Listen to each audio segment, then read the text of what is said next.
대한민국 모든 스타트업을 위한 고품격 투자 상담 토크쇼 쫄지 말고 투자! 네, 안녕하세요. 캡스톤 파트너스의 송은강입니다. 네, 안녕하세요. IDG 벤처스 이효입니다. 예, 오늘 또 여성 벤처인을 모셨습니다. 네, 여성 창업자. 네. 원데이 스페이스 회사의 정혜정 대표님. 네. 정혜정 대표님은 이름 성함을 거꾸로 하나 똑바로 하나. 정혜정. 기억하기가 좋습니다. 네. 회사 소개하고 본인 소개 좀 부탁드리겠습니다. 네, 원데이 스페이스입니다. 네, 안녕하세요. 저는 그 원데이 스페이스 앞으로 해도 정혜정, 뒤로 해도 정혜정. 네. 정이 되게 많은 여자죠. 정이. 네, 대표이사 정혜정이고요. 저희 원데이 스페이스는 일단 그 전 세계 하우스 쉐어링 웹사이트입니다. 지금 현재 비슷한 모델로 에어비앤비나 뭐 윈두나 이런 사이트가 있는 걸로 알고 있는데요. 저희는 전 세계 하우스 쉐어링 웹사이트지만 완전히 한국형 포커스를 맞춘 그런 웹사이트를 제작하고 현재 3월에 런칭 예정입니다. 네. 예. 좀 더 설명을 해주시면 좋을 것 같은데 원데이 스페이스는 네. 주로 한국에 있는 고객을 외국으로 아웃바운드라고 하죠. 네. 그 아웃바운드를 하시려면은 해외에 있는 이 방들 잠자리들을 많이 구해놔야 되는데 그걸 어떻게 구하고 계신가요? 현재 지금 저희가 외국 업체들과 제휴를 해서 그래서 지금 현재 그 제휴 업체들이 가지고 있는 모든 하우스를 총산하면은 해외에 약 4만 개 정도 집을 확보를 했고요. 그리고 현재 한국 내에서도 저희가 아무래도 하우스라는 개념은 전 세계에 전부 다 있는 거잖아요. 그래서 저희는 국내 영업력이 조금 생명인데 국내 영업을 좀 해서 예를 들면 타워팰리스 그리고 삼성 레미안 아파트라든지 정말 고가의 아파트 또는 고가의 빌라 이런 집들도 지금 현재 영업을 해서 국내에는 약 60개 정도 공간이 준비되어 있습니다. 그 국내에 있는 공간은 네. 국내 사람을 위한 건가요? 아니면 해외에 있는 사람을 위한 건가요? 국내에 있는 사람들은 이제 국내를 위한 건데요.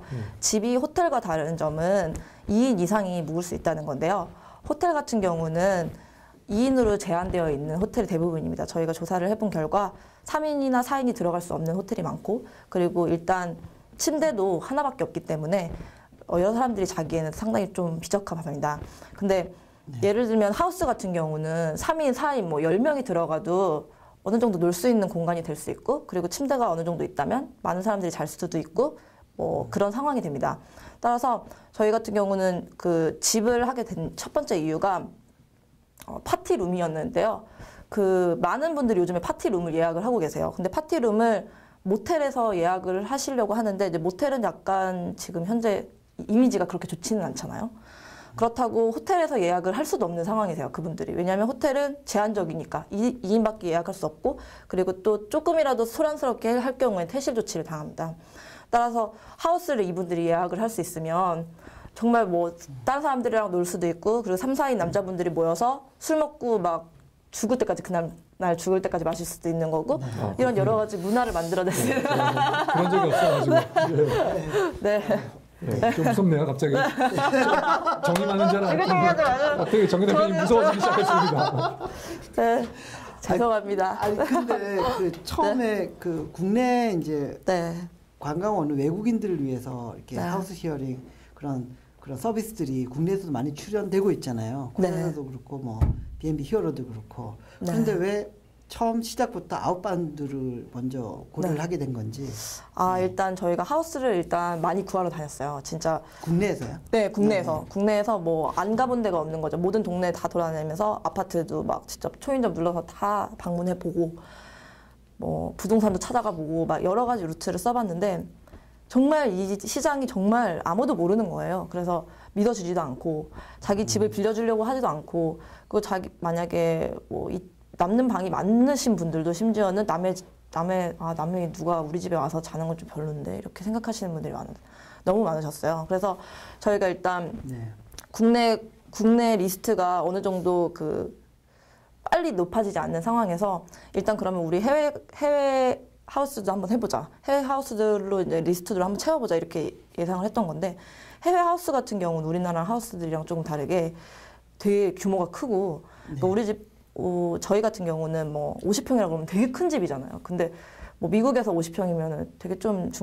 되게 좀 못 사는 집일 수도 있는 네, 주택 기준으로 보면. 네, 주택 기준으로 보면 그렇게 되는 거죠. 그래서 외국은 되게 집이 크기 때문에 오히려 집을 외국 집들을 구하는 게 한국 집들을 구하는 것보다 훨씬 쉬웠어요. 그래서 일단 해외 집을 저희가 모두 리스트업이 끝나고 어느 정도 활성화되기 시작하면 국내 리스트도 자연스레 따라올 것이라는 그런 것 때문에 일단 해외를 먼저 하게 됐습니다. 네.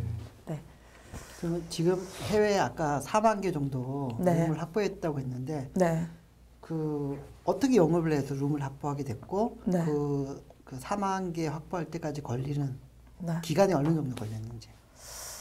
일단 기간은 총 2달 정도 걸렸고요. 네. 2달 동안 일단 저희가 게스트하우스 리스트업을 해서 이제 메일을 뿌렸거든요. 그러니까 한국에서 찾을 수 있는 모든 리스트업, 예를 들면 지금 경쟁사인 에어비앤비, 임드라든지 이런 리스트업을 해서 저희가 이제 메일을 보냈고요. 그런 거로 이제 연락이 왔던 게 보통 10,000건 정도 되고요. 그 나머지 건수 같은 경우에는 저희가 외국 업체, 그러니까 업체명을 정확히 밝힐 수는 좀 없을 것 같고요. 그러니까 업체들과 제휴를 했습니다. 제휴를 해가지고 저희가 한국에서는 저희만 독점적으로 계약할 수 있도록 해서 그런 식으로 계약을 해서 이제 저희가 하우스 리스트를 업을 할 수 있었습니다. 네. 네.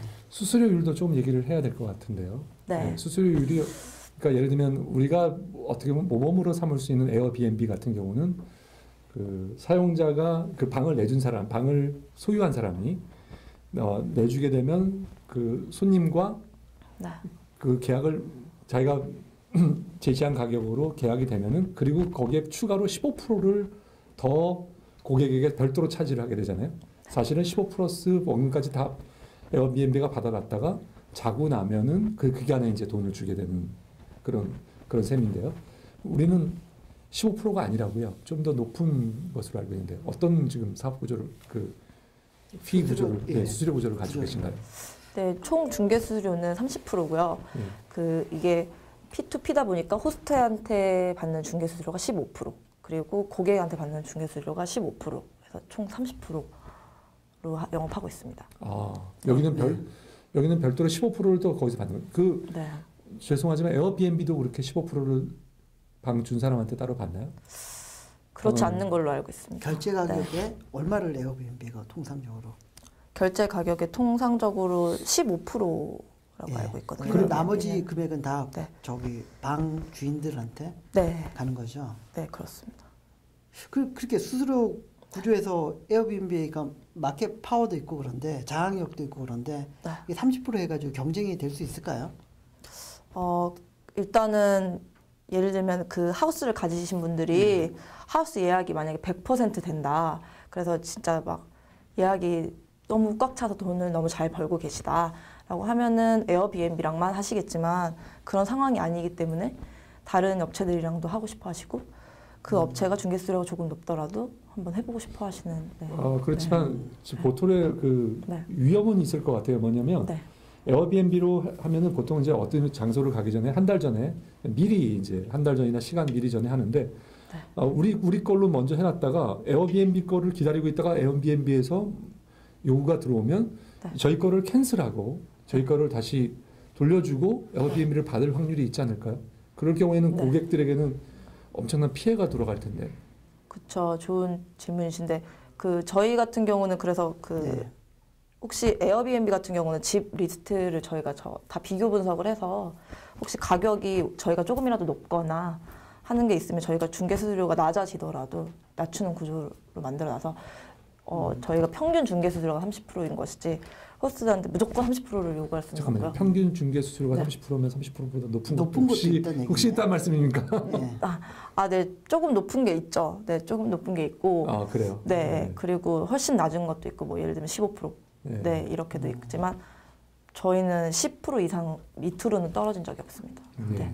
지금 서비스를 언제 테스트하려고 이렇게 베타는 오픈을 하셨잖아요. 네. 언제 오픈을 하셨고 보통 이게 뭐 유료 모델을 아직 수수료를 안 받는다고 하더라도 그 트랜잭션이 건수가 있을 것 같은데요. 그건 어떤가요? 지금 같은 경우는 저희가 일단 베타 서비스를 제대로 운영을 하기보다는 지금 사이트 런칭에 더 포커스를 맞췄거든요. 고객에 대한. 그런 것보다는 따라서 이제 데이터 베이스 제대로 하는 거 그런 거에 대해 좀 더 포커스를 맞춰서 저희가 이번 달 27일 정도에 오픈할 예정인데 네. 그때 27일 정도에는 좀 정확한 그런 사이트가 나오지 않을까 생각하고 그 다음부터 트랜잭션을 말씀드릴 수 있을 것 같습니다. 그래도 네. 저기 연결해서 실제로 이용하신 고객들은 있었을 거 아니에요? 네, 그렇습니다. 네. 네, 그게 주로, 그게 예. 있었고요. 네. 그게 어느 정도 건수가 있었는지 아니면 네. 고객에 대해서 네. 보통 어떤 연령층에 어떤 분들이 많이 네. 이용하다더라 이런 고객에 대한 분석이 그래도 네. 있었을 것 같거든요. 네. 네. 그리고 그러면은 저희가 일단 처음 이제 오픈을 했을 때 처음 이제 결제가 다 붙어서 이제 처음 런칭 예를 들면 베타 서비스 런칭을 했을 때 처음 일주일 매출은 200만 원이었거든요. 그러니까 네. 195만 원이고요. 정확하게 말씀드리면. 근데 그때 대부분 고객분들이 30대 분들이셨고요. 30대 네. 초반 남성분들이 대부분이셨어요. 네. 그분들이 이제 예약하시고 결제하시고 이러셨고요. 그리고 대부분들이 그 요구하셨던 게 저희는 그때 당시에는 한국 그 공간들만 보여줬기 때문에 한국에서 이렇게 뭔가 뭐 두세 명이서 만나서 놀거나 이런 식의 그 파티 이런 걸 위주로 하우스를 예약하시는 분들이 대부분이었습니다. 그럼 아웃바운드 경험은 아직은 없으신 거네요. 실질적으로 고객을 만들어. 네, 리스트를 아직 올리지 못해서요. 알겠습니다. 자, 우선 좀 다른 질문으로 좀 더 네. 저희가 좀 공격적인 네. 질문으로 들어가기 전에 예. 네. 예, 우리 쫄지 말고 투자하라 보시는 분들 중에서 네. 예, 스스로 해외에 나가시거나 또 국내에서 방을 구하시는 분들을 위해서 또는 방을 또 내놓으실 준비가 되놓으신 분도 있을 수 있으니까 좀 홍보의 말씀을 좀 한 번만 해주시죠. 예. 그러고 나서 공격 들어. 예. 이렇게 광고 멘트를 하면 되나요? 편하실 대로. 네, 자랑을 좀 해주세요. 예. 네. 이제 타워 팰리스도 빌릴 수 있는 시대가 왔습니다. 그래요. 네, 모든 거기서 집들이 파티할 수 있는. 네, 타워 팰리스에서 파티하시고요. 그리고 뭐 진짜 눈에 우리가 직접 소유할 수 없는 롯데캐슬 눈으로만 봤던 그런 아파트들을 저희 사이트에서 예약하실 수 있습니다. 그리고 또한 그런 국내 공간들뿐만 아니라 해외에서도 정말 좋은 공간들 호텔보다 더 저렴한 가격에 저희 사이트에서 예약할 수 있도록 준비했고 그리고 이번 달에 런칭이 되니까 꼭 지켜봐 주시기 바랍니다. 예, 네. 그러면 그 회사님 웹사이트 얘기하셔죠. 따따따. 예. 원데이 스페이스입니다. 네. 네. www.onedaySpace.co.kr 네. 예. 네이버에서 치시면 됩니다. 알겠습니다. 예, 알겠습니다. 네. 자, 그런데 이거 뭐 이 대표님 뭐 경쟁을 좀 얘기하지 않을 수 없죠. 그렇죠. 왜냐하면 뭐 2007년부터 시작해서 지금 뭐 신뢰를 쌓아오고 예. 거대 기업을 성장한 에어비앤비 얘기를 안 할 수가 없거든요. 예. 네. 왜냐하면 일단은 그 하우스 히어링 하면은 거의 뭐 고유명사가 공유 경제하면 또 예. 그냥 뭐 거의 예. 딱 처음에 나오는 회사가 에어비앤비인데. 예. 그래서 뭐 호텔을 구하던가 뭐 해외 출장을 가던가 그럴 때 여의치 않을 때는 에어비앤비를 많이 이용을 하고 또 외국에서는 에어비앤비가 워낙 그 익숙한 그런 사이트다 보니까 국내에 올 때도 에어비앤비를 꽤 이용하는 추세라고 알고 있거든요. 예, 조금 빈 방으로 돈을 벌어보고 싶은 그런 분들은 에어비앤비에 올릴 준비를 제가 그렇습니다, 사실.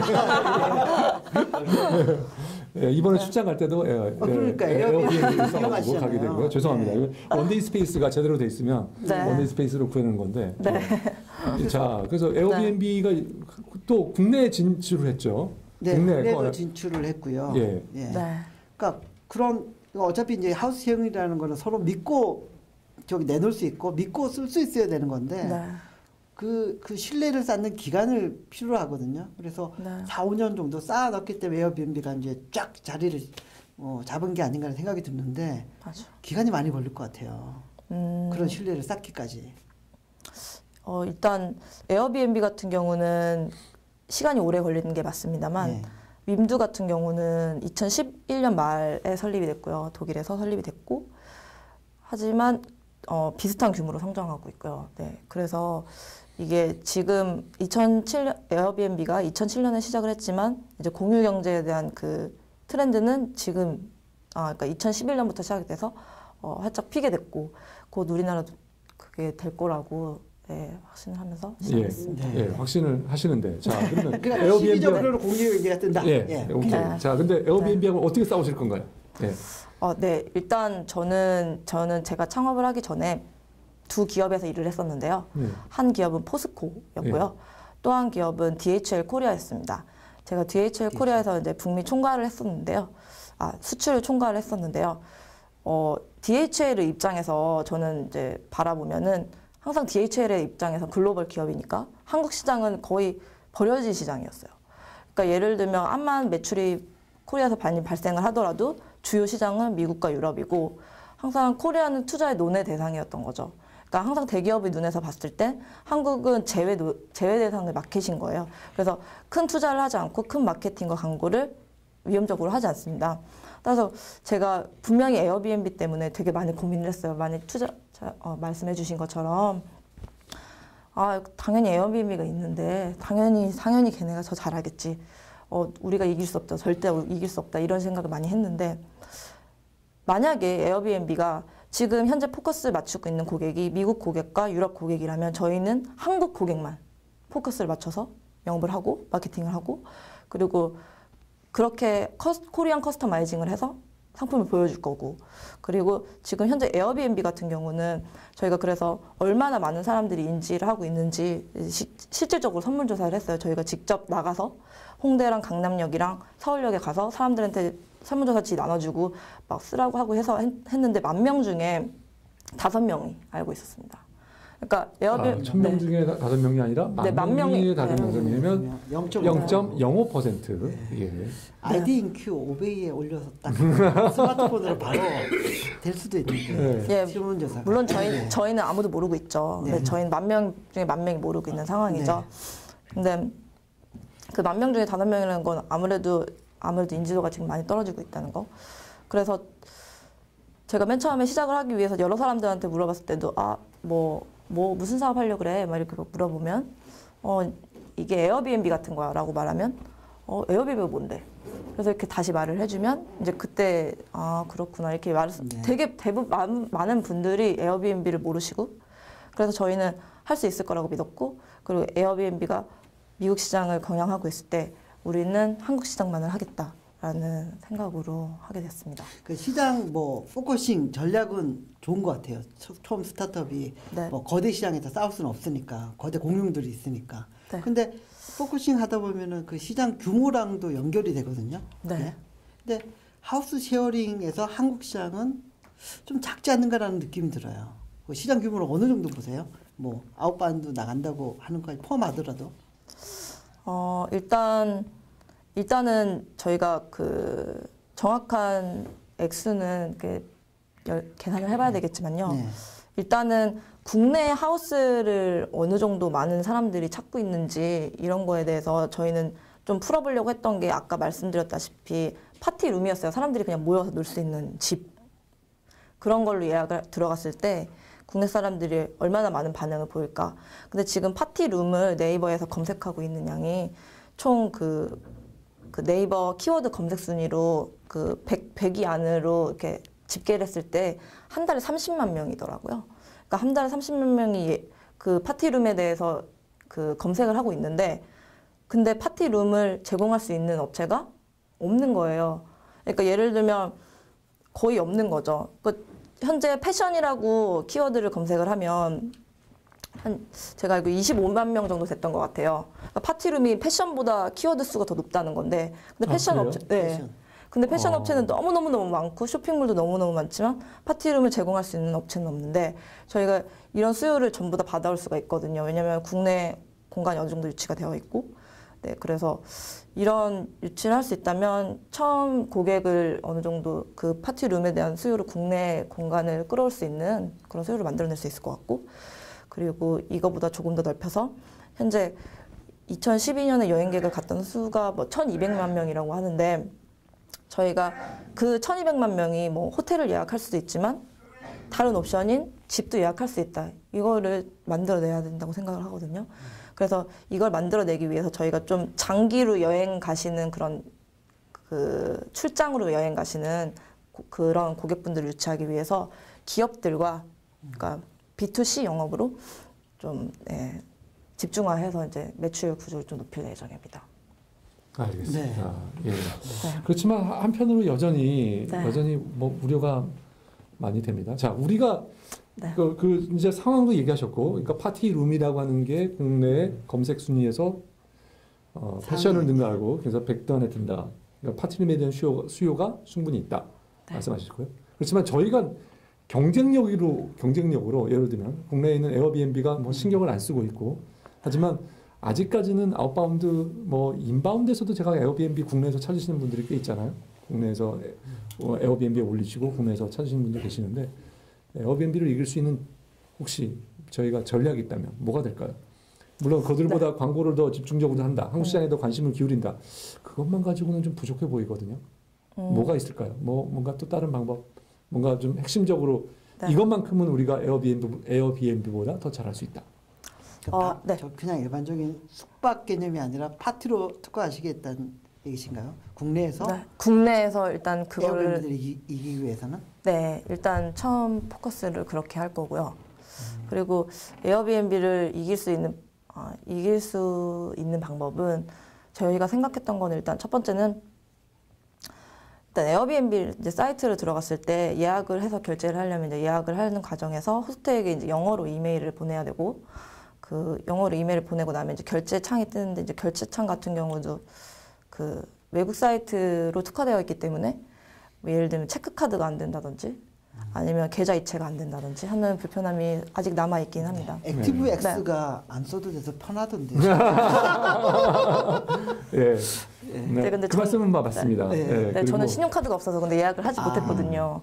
그래서 그런 것들에서 코리아 커스터마이징이라고 말씀드릴 수 있을 것 같고, 그리고 저희는 호스트와의 그런 이렇게 막 대화를 영어로 해야 된다든지 이런 불편함을 제거를 시키려고 해요. 그러니까 저희가 직접 다 예약을 하고 저희가 결제 뭐 이런 프로세스까지 그냥 고객이 클릭만 하면 끝날 수 있도록. 로컬 커스터마이징 얘기이신데요. 예. 근데 실제로는 프로세스에서 사장님께서 간과하신 거는 그 에어비앤비를 했을 경우에 그 집에 있는 그 집 주인이 사람을 일일이 다 체크를 하잖아요. 그래서 이제 페이스북, 링크드인 이런 것들을, 이런 소셜 것들을 다 이 사람 확인해서 이 사람이 우리 방에서도 묵어야 될 사람인가, 묵어도 될 만한 사람인가, 담배를 피는 사람인가 아닌가. 좀 예를 들면 저 같은 경우는 나는 분명히 담배 안 핀다. 그리고 내가 어떤 사람인지 자세하게 설명을 했거든요. 왜냐하면 그렇지 않으면 제가 리젝트 당할까 봐. 근데 외국인이면 그런 걱정이 많이 있을 것 같아요. 그래서 그런 것들을 일일이 본인이 심사할 수 있다는 것에 강점이 있는데, 여기서 이런 일반 집에 우리 같은 이런 업체가 들어와서 일방적으로 예약을 해주고 이 사람이 와서 한번 뭔가 사고를 치거나 내가 예상하지 않은 손님이 왔을 경우에 거기에 대한 책임도 일부 원데이 스페이스가 져야 될 것 같고, 그 다음에 그거에 대한 브랜드 이미지도 떨어질 것 같은 그런 생각이 들거든요. 그 부분은 어떻게 생각하세요? 그러니까 저희가 블랙 컨슈머 방지라든지, 그렇죠. 페널티라든지 중요하죠. 왜냐하면 무슨 일이 생기면 지금 큰 문제가 생길 수 있고요. 그것도 에어비앤비 같은 경우도 지금 그 문제 때문에 이제 법적인 소송을 상당히 많이 하고 있다는 걸 알고 있는데, 그러니까 저희도 그것 때문에 좀 고민을 많이 했고, 그래서 처음에 고객이 저희 사이트에서 예약을 하려면은 몇 명이 여기서 묵고, 그리고 그 고객 성함이랑 그리고 왜 여기서 묵는지 그런 것들에 대해서 이제 저희 쓰게 되어 있고요. 그리고 마찬가지로 주민등록번호 입력을 해야 되고, 그런 절차들이 있습니다. 그래서 그런 걸 이제 다 호스트들에게 보여주는. 그래서 만약에 호스트들이 오케이를 하지 않을 경우에는 리젝하는 그런 프로세스를 만들었습니다. 근데 만약에 지적해 주신 대로 그런 문제가 너무 많이 발생을 하게 될 경우에는 조금 더 강력하게 프로세스를 더 바꿔야 되는, 더 많은 질문을 요구를 해서 그걸 전달해드리고 해야 될 것 같습니다. 알겠습니다. 처음에 하여튼 괜찮은 직장도 다니시고 그랬는데 창업을 하시게 된 계기가 어떻게 되시는지? 제가 이제 19살 때였는데요. 19살 때였는데 이제 저희 아버님 회사가 이제 부도가 났어요. 근데 이제 부도가 난 이유가 저희 아버지께서 회사를 운영을 잘못하신 그런 거라기보다는 그때 당시 경제 상황과 그리고 네, 투자를 많이 하셨기 때문에 네, 그때 당시에 그게 손실액이 좀 되게 컸던 걸로 알고 있습니다. 근데 그때 아무튼 그때 저희가 이제 처음 이제 아버지가 부도를 당하면서 저희가 이제 이사를 갔어요. 막 산골짜기 막 진짜 말도 안 되는 무슨 항상 집에 가려면 등산을 해야 되는 거예요. 그래서 항상 등산을 하면서 집에 간 거죠. 그런 상황에서 이제 동생들은 고등학생, 중학생 막 그러니까 제가 또 돈을 벌어야 됐고 그리고 집도 막 난방도 안 되고 막 바퀴벌레들이 날아다니고요. 막 그랬어요. 근데 너무 서럽더라고요. 아무도 안 도와주고. 그러니까 그때 제가 느꼈어요. 아, 돈이 없으면 이렇게 되는구나. 그리고 내가 만약에 돈을 많이 벌게 된다면 이런 사람들 많이 도와줘야겠다. 이런 생각을 했어요. 네, 그래서 이제 그걸 시작으로 제가 아, 진짜 창업에 대한 그 꿈이 그때부터 항상 꾸고 있었고요. 그래서 제가 대기업에 들어간 이유는 단 하나였어요. 그러니까 어머니, 아버님께 제가 어느 정도 따로로서 큰 따로로서 뭔가 이렇게 해드리고 싶었고 그 용돈이라도 드려보고 싶었고 창업을 하기 전에 어떤 그런 걸 좀 드리고 싶었어요. 그래서 그걸 처음에 하게 된 거고요. 그러고 나서 제가 한 1년 정도 각각 이제 총 3년 정도 다녔는데요. 3년 정도 다니고 이제 과감하게 퇴사를 하고 창업을 했습니다. 예, 네. 저도 딸이 있지만 저희 큰 딸이 우리 정 사장님처럼 정 대표님처럼 그런 마인드가 있었으면 좋겠다는 생각이 드네요. 네. 아, 예, 부모님이 부럽습니다. 예, 이 자세는 정말 예, 아주 제대로 나오는 것 같습니다. 그런 자세가 나오려면 부도를 담은 제가요? 아, 죄송합니다. 예, 좀 잠깐 쉬었다 할까요?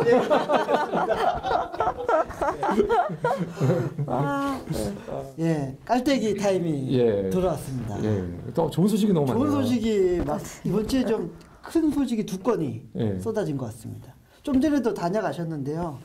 브레인법. 송민규 대표. 송민규 대표님. 예. NHN에 인수가 됐습니다. 부럽습니다. 고가에. 제가 사실은 투자하려고 했었고요. 투자를 한 5개월 전부터 연락을 줬는데 어느 순간부터 연락이 안 되시는 거예요. 연락을 그냥 뭐 차츰 미루시고 근데 이미 돼 있었는데 어제 발표가 났다고. 어제 발표가 났죠. 작년 광복절 전날에 출연하셨는데 좋은 소식 전해주시고 또 인사하러 와주셔서 고맙습니다. 근데 제가 그래도 그 투자를 결정했을 때 제가 저희 회사에서 약간의 좀 이렇게 있었거든요. 근데 제가 투자를 좀 고집을 했었는데 제가 그래도 다행스러운 건 제 안목이 틀리진 않았구나. 나랑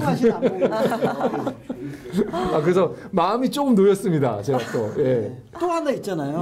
블루윈드가 나우컴에서 32억 원 투자를 32억 원에 40억을 했으니까 40% 회사 밸류 80억. 야, 대단합니다. 개인 사업자에서 법인 전환하면서 32억을 유치를. 홍두선 사장님.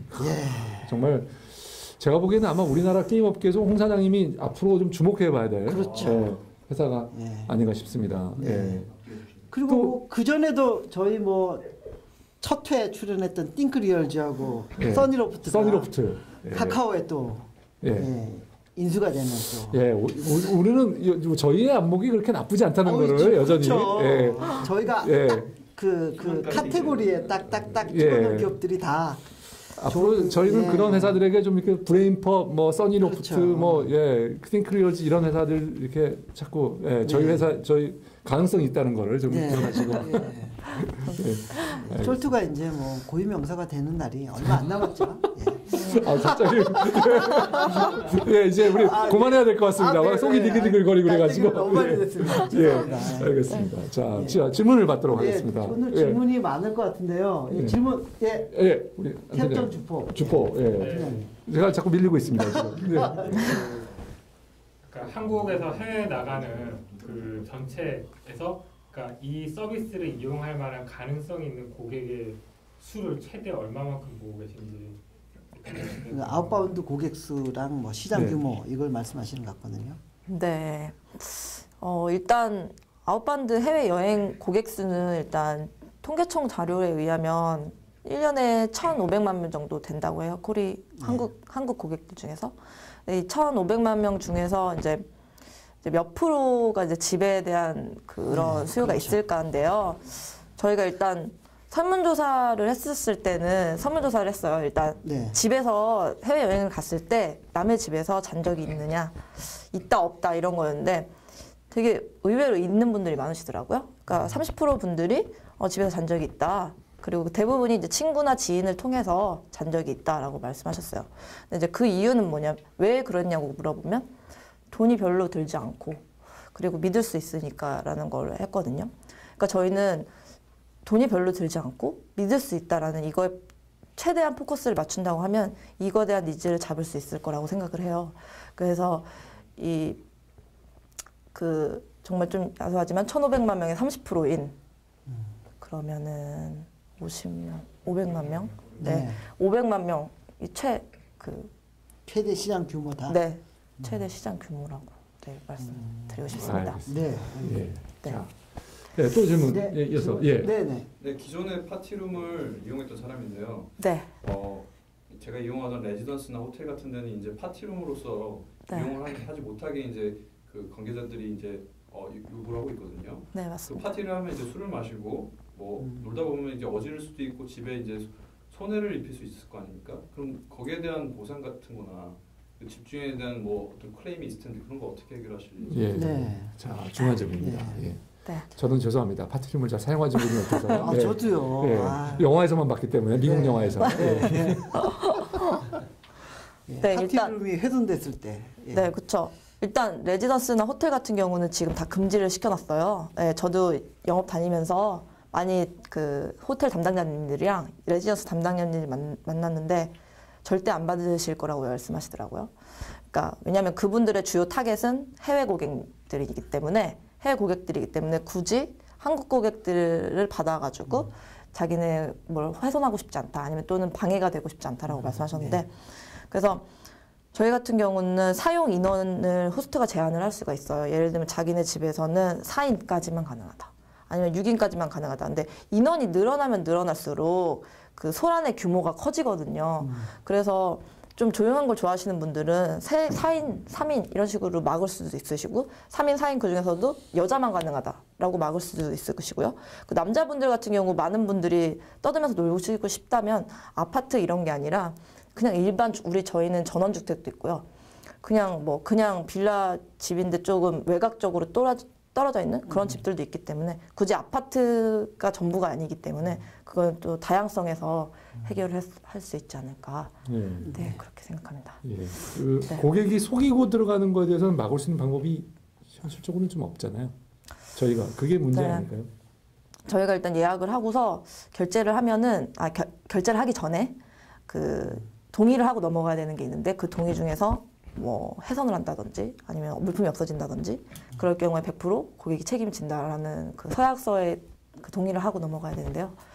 그 동의하는 과정에서 저희가 주민등록번호를 받게 되고 따라서 혹시 집에 문제가 생겼거나 할 때는 저희가 그 조치를 취할 수 있을 것 같습니다. 알겠습니다. 일단은 뭐 그런 인바운드도 그런 파티할 수 있는 룸들을 많이 그 물량을 많이 확보를 해놔야지 될 것 같네요. 네, 그렇습니다. 그래야지 규모 경제가 이루어지니까. 예. 네. 또 질문. 예. 예, 질문. 파티룸이 사람이 모일 수 있는 요소를 찾는 것도 중요하지만 그 사람들이 즐길 수 있는 엔터테이너적인 요소도 필요하다고 생각하거든요. 네. 그런 부분에 대해서 어떻게 쉐어링 하우스가 그런 부분을 제공하기 힘들 것 같은데. 예, 뭐 예를 들면 뭐 엔터테이닝한 뭐 그런 게 뭐 어떤 게 있을까요? 뭐 여러 사람이 함께 즐길 수 있는 뭐 이제 게임이나 네. 다트 뭐 여러 가지 다트. 요소들이 있는데요. 네. 그런 거는 쉐어링 하우스에서 어떻게 제공할까요? 보통 고수도 그렇죠. 저기 우리 같은 경우는 보통 그 저기 파투 같은 거 그냥 들고 가면 되는데. 네, 카드 같은 거 들고 가면 예. 되는데. 좀 요즘에는 좀 달라졌나요? 예. 요즘은 모르면 그 다트하고 다트는 좀 예. 예. 다트 또 그 위에 또 뭐가 있습니까? 예. 게임도 있고 기본적 이제 좀 좋은 클래스를 잡으면은 와인도 제공한 칵테일 그 제가 네. 하는 형태. 그러니까 단순한 공간보다는 여러 가지 어떤 요소가 부대적인 그렇군요. 엔터테이닝 할 수 있는 요소들은 하우스 쉐어링에서 어떻게 예, 가능한지, 제공할 거냐. 제공할 건지. 파티를 전문으로 하신다니까 예. 이런 질문이 나왔습니다. 자. 네. 예. 그러니까 하우스 리스팅 같은 경우가 어느 정도 끝나고 예약률이 좀 괜찮아질 경우에는 저희도 부대 시설을 좀 넣을 의향이 있고요. 그러니까 부대 시설 중에서는 예를 들면 뭐 게임이라든지 아니면 뭐 또 뭐 여성분들 같은 경우는 케이크나 뭐 와인이나 이런 것들도 다 주문을 하시고 싶으신 의향이 있으면 저희 기타 상품으로 추가 상품으로 구성을 해서 선택하실 수 있게 그렇게 하면 될 것 같습니다. 알겠습니다. 네. 예, 그러니까 아직까지는 없는데 네, 아직은 없습니다. 하실 계획이다. 네, 네, 좋은 의견이신 것 같아요. 예, 네. 예. 더 질문? 네, 알겠습니다. 예. 그 아까 그 네이버 검색에서 직접 검색을 해보셨다고 해서 제가 다시 한번 찾아봤는데요. 예. 네. 전 NHN. NHN. 예. 저는 그 네이버 검색 키워드 조회수를 보셨다는 분은 사실 이 창업하시는 분 중에 처음 봤거든요.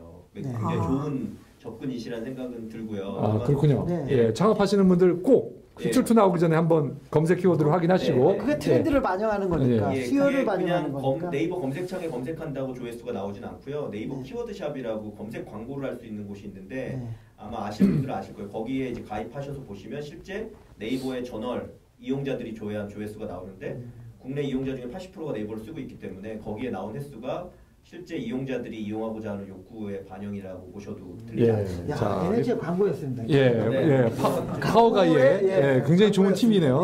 우리 쫄투가 아니면 들을 수 없는 좋은 팀. 일단 첫 번째는 그 여기 대표님 말씀하신 것처럼 파티룸 검색을 해봤더니 저널 조회수가 한 10,000회 정도고요. 30만 안 해도 10,000회 정도인데 10,000회도 꽤 높거든요. 모바일 조회수까지 합치면 27,000회 정도가 나오더라고요. 그리고 업체들이 있어서 그 부분을 특화한다는 거는 말씀하신 것처럼 분명히 의미 있는. 죄송합니다. 예. 조회수가 좀 차이가 많이 나네요. 아니 저는 100개 순위를 다 합친 거. 네, 아마 네. 그러면 파티룸과 파티와 관련된 모든 키워드의 합을 보셨을 네, 그래서 저희가 그 다 소팅을 했거든요. 예를 들면 파티 상품이나 이런 거 전부 다 제외시키고 뭐 서초 파티룸, 강남 파티룸 이런 것까지 전부 다 100위 순위를 합한 거. 합치면 네. 근데 그 지금 정도는 알 수 아시겠지만 있겠네. 이용자가 파티룸만 검색하는 게 아니라 당연히 강남 파티룸도 검색했다가 서울 파티도 검색했다가 하기 때문에 중복이 있을 거라는 거고요. 네. 어쨌거나 그게 큰 시장인 건 맞는데 네. 그런 관점에서 보면 이제 더 큰 시장으로 보고 계신 게 결국 한국 이용자들이 해외로 나가거나 자유여행을 이제 해외 기반의 자유여행을 많이 한다는 건데 네. 아까 말씀하실 때는 국내에서 어쨌거나 그런 사람들에게 더 커스터마이징을 해주겠다. 근데 이제 그게 언어적인 요소나 카드에 대한 요소라고 하셨는데 실제로 외국에 자유여행을 하는 분들은 이미 그걸 넘어선 분들이 아까 송은광 대표님이 직접 미국에 가실 때 에어비앤비에서 예약하셨다는 것처럼 그런 요소가 있을 것 같은데 그런 부분에서 좀 더 한국의 뭐 로컬라이즈된 어떤 특성을 가지고 계신 게 있는지 하고요. 또 하나는 말씀하신 것처럼 제가 또 자유여행이나 관련된 키워드를 검색해봤더니 사실 자유여행은 네이버에서 조회수가 6,000회 이 정도 나오는데 말씀하신 것처럼 뭐 싱가포르 자유여행이 10,000회고요. 홍콩 자유여행이 14,900회고요. 그러니까 훨씬 연관된 키워드들이 많더라고요. 그러니까 아마 동남아나 이런 지역에 특히 자유여행을 가려는 니즈들이 굉장히 많은 것처럼 보이거든요. 혹시 한국 외 동남아 지역이나 이런 데 뭐 특화할 수 있는 뭐 장점을 가지고 계신 부분이 있다거나 그런 부분을 좀 일단 질문 수준이 너무 분석적이고 높아가지고 자극을 많이 받습니다. 저도 깜짝 놀랐어요. 아니 공부가 됐습니다. 공부도 됐어요. 쫄투에 오는 것만으로도 그렇죠. 공부가. 좋은 질문 고맙습니다. 오늘 많이 배우셨죠 지금. 저는 정말 놀랐어요. 현장에서 분석해가지고 바로. 근데 저는 깜짝 놀랐어요. 사장님께서 방송 센스가 있으셔. 딱 질문을 딱 했는데 그 원하는 답을 아시고 바로 좋습니다. 진짜 깜짝 놀랐네요. 센스가 너무 좋으셔서 답은 이제 제대로 해주셔야 될 것 같은데 그렇다고 답을 넘어갈 수 있죠. 네, 일단 첫 번째 질문 간략하게 다시 한 번만 설명해 주세요. 첫 번째 질문은 그러니까 한국에서 자유여행 가는 사람들의 아까 뭐 언어의 변화 이런 부분 수준이 아니라 좀 더 확실히 로컬라이즈할 수 있는 무엇인지와 제가 지금 찾아보니 자유여행 중에서 한국 분들이 많이 하는 게 동남아 자유여행인데 동남아 지역의 그 어떤 그 숙박이나 이런 것들을 확보하고 있는 어떤 전략이 있으신지. 우리 회사의 주포도 최근에 동남아 자유여행을 다녀왔습니다. 새신랑. 새신랑께서 그 상품을 이용하지 않고 굳이 저는 좀 고생인 것 같은데 말이 없군요. 언어도 되고 할 수 있다는 거죠. 알겠습니다. 자. 저희 로컬라이즈 방법 같은 경우는 예를 들면 그 경쟁 업체들 같은 경우에는 그 룸 리스트에 더 그 포커스를 하고 있어요. 왜냐면은 그러니까 룸 수에 대해서 더 포커스를 맞추고 있어요. 왜냐하면 전 세계 고객이 타겟이기 때문에. 근데 저희는 한국 고객만 타겟이기 때문에 룸 수를 타겟으로 할 필요는 없고 좀 더 그 고객의 커스터마이징 된, 그러니까 수가 조금 더 적더라도 제대로 된, 제대로 나와서 우리가 제대로 검증된 하우스만을 해드리고, 그러니까 한국 고객들이 좋아할 수 있을 만한 그런 집들만 올리고 네 그런 게 로컬라이징이 될 수 있을 것 같은데 알겠습니다. 네 그렇습니다. 네. 그리고 그다음에 두 번째 동남아에 대한 뭐 자유여행에 대한 비중이 큰데 네. 동남아 숙박은 네. 어느 정도 확보를? 네 저희가 유럽이랑 미국은 되게 많이 확보를 했는데 아직 동남아가 조금 부족하기는 하거든요. 근데 지금 영업을 이제 계속 하고 있고 좀 더 넓힐 생각이고 동남아 같은 경우 충분히 한 10,000개 정도는 할 수 있을 것 같습니다. 네, 하우스. 네. 아직은 없지만 추정치를 말씀해 주셨습니다. 네. 예, 아무튼 자 이제 회사에 돈이 필요하신가요? 저희가 지금 당장은 필요하지 않지만. 예. 지금 얼마나 있으신데 필요가 없으세요? 지금도 없지만 지금도 없는데 근데 그러니까 예를 들면은 그러니까 지금 당장은 얼마 있는지 말씀드려야 되는 건가요? 아니 편하게. 지금 비용 어느 정도 쓰세요? 한 달에 지금 직원이 몇 분 계시고 총 인원이 몇 분 계시고 얼마 정도 쓰시는지? 지금 총 인원이 5명, 그러니까 핵심 인원이 5명 정도 되고요. 그리고 저희가 월 쓰고 있는 돈은 한 300만 원에서 500만 원. 그러니까 가끔 갑자기 회사에 관심도 확 올라갔습니다. 엄청나게 많이 쓰는 건가요? 저렴하게 사업을 하고 계시네요. 월급을 안 주시는군요. 네. 드리는 분도 있고 안 드리는 분도 있고요. 네, 그거는 알겠습니다. 자, 그러니까 지금 올해는 살 수 있겠네요. 테스트를 많이 해볼 수 있고. 알겠습니다. 굉장히 돈은 그러면 필요 없는데 혹시 필요하다면 얼마 정도? 현재는 필요하지 않지만 왜냐하면 왜 필요할 수 있을 것 같냐면 경쟁업체에 들어왔을 때 그거보다 빨리 들어갈 수 있도록 하려면 시장을 빨리 키워야 되고 그러려면 자본이 많이 필요하기 때문에 그래서 그때 투자 자금이 있었으면 좋겠습니다. 또 하나는 파운더스 캠프에서 투자를 받으셨죠? 파운더스 캠프 강희승 대표님께서 우리 쫄트에도 나오신 적이 있으신데요. 자, 강희승 대표님께서 어떤 도움을 주셨는지 좀 도움 안 주신 거 아니에요 혹시? 분명히 강희승 대표님 분명히 보실 텐데요. 잠깐만요. 아니 그게 아니라 제가 생각엔 이 말씀은 강 대표님께서 이거 제가 보기엔 별로 하신 거 없으신 것 같아요. 무슨 말하기 두려워하는데 칭찬이 아닐 것 같은. 근데 되게 많이 도와주고 계시고 뭐 실질적으로 정말 많은 도움을 주세요. 제가 그러니까 막상 사업을 하면서 여러 가지 문제 많이 부딪혔을 때 솔직히 인간관계에 대한 문제가 되게 솔직히 많이 발생하더라고요. 저는 몰랐는데 당연히 뭐 아이템 좋고 뭐 좋고 하면 당연히 성공하는 줄 알았어요. 근데 정말 좀 되게 슬픈 일도 많았었고 그 와중에 되게 좀 싸움 나는 일도 있었고 그러니까 막 법적인 문제서부터 되게 많은 문제들이 생기더라고요. 그래서 그런 문제 있을 때마다 제가 전화 드리고 하면 친절하게 또 알려주시니까 근데 뭐 제가 되게 엄청나게 큰일인 것처럼 저희 회사를 소송 건대요 막 이러면서 말하면 그 정도 안 당해보고 걸음걸으라 그래 이러고 항상 되게 좀 모든 문제는 해결될 수가 있고 그리고 항상 그거에 대해서 워낙 경험이 많으시기 때문에 그거에 대해서 아무렇지 않게 말해주시니까 제가 위안이 되면서 좀 풀어갈 수 있는 그런 게 되는 것 같습니다. 그러니까 좋은 엑셀러레이터를 만나면 많이 든든하게 뒤에서 받쳐주기 때문에 그 창업하시는 분들한테 많은 도움이 되실 거라고 믿습니다. 또 파운더스 캠프에서도 투자도 많이 하셨다고. 투자도 하시고. 상당히 엑셀러레이터로 치면은 또 많이 하신 셈이고요. 자, 그리고 여성 CEO로서 제가 마지막으로 또 하나 여성 CEO로서 뭐 어려운 점이 좀 있을 텐데요. 후배 또 지금 많은 이제 여성분들이 창업을 하려고 하잖아요.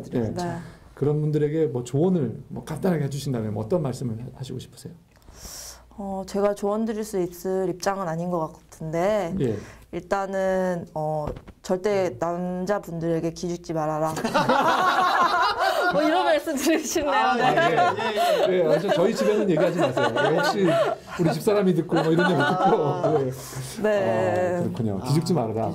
기죽지 말아라. 무조건 기가 안 죽을 텐데. 요즘에 별로 막 그런 사람 못 봤는데.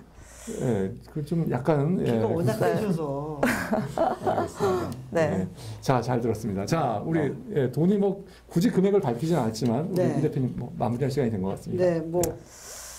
간략하게 뭐 정리를 하자면 공유경제 쪽으로 하우스 쉐어링 그런 서비스들이 국내에서도 이제 많이 생기는 것 같아요. 그래서 뭐 그 하우스뿐만이 아니라 뭐 주차장이든 아니면 뭐 차든 이런 게 하나의 테마를 형성해서 시장을 분명히 견인해 갈 거라고는 보고 있거든요.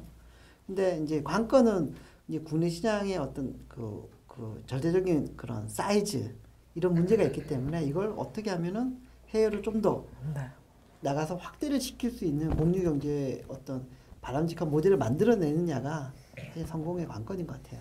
원론적인 얘기지만. 알겠습니다. 네, 그래서 어떻게 시장 규모를 어떻게 늘릴 것인가 그걸 끊임없이 고민하면서 아주 뭐 린하게 움직이시니까 그 사이사이에 고객들을 어떻게 끌어들일 수 있는 어떤 다양한 서비스들을 빨리빨리 만들어서 빨리빨리 테스트를 해가지고 좀 굳건하게 서비스가 자리 잡았으면 하는 바람입니다. 알겠습니다.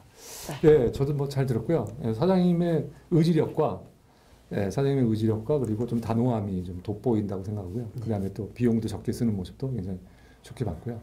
사업은 좀 약간 우리 안 팀장이 우리 회사의 주포가 10년을 딱 얘기를 하니까 더 명확해지는데 좀 시간이 좀 오래 걸리지 않을까. 이러한 문화가 생기고 이러한 것들이 너무 일찍 사업을 시작해도 타이밍 때문에 고사하는 수가 있거든요. 그러니까 계속 서비스를 하면서 지속적으로 좀 오래 견뎌가면서 해야 될 사업으로 생각이 됩니다. 하여튼 뭐 사장님께서 잘 이끌어 가시길 바라고요. 투자는 지금 현재로는 좀 그 수치들이 아직 지금 작년 말에 회사가 안 설립되고 지금 아직 서비스도 제대로 안 되고 있기 때문에 수치들을 조금 보고 싶다는 그런 생각이 들었습니다. 예, 오늘 정혜정 대표님 나오셔서 진심으로 감사드립니다. 고맙습니다. 감사합니다. 감사합니다. 네, 감사합니다.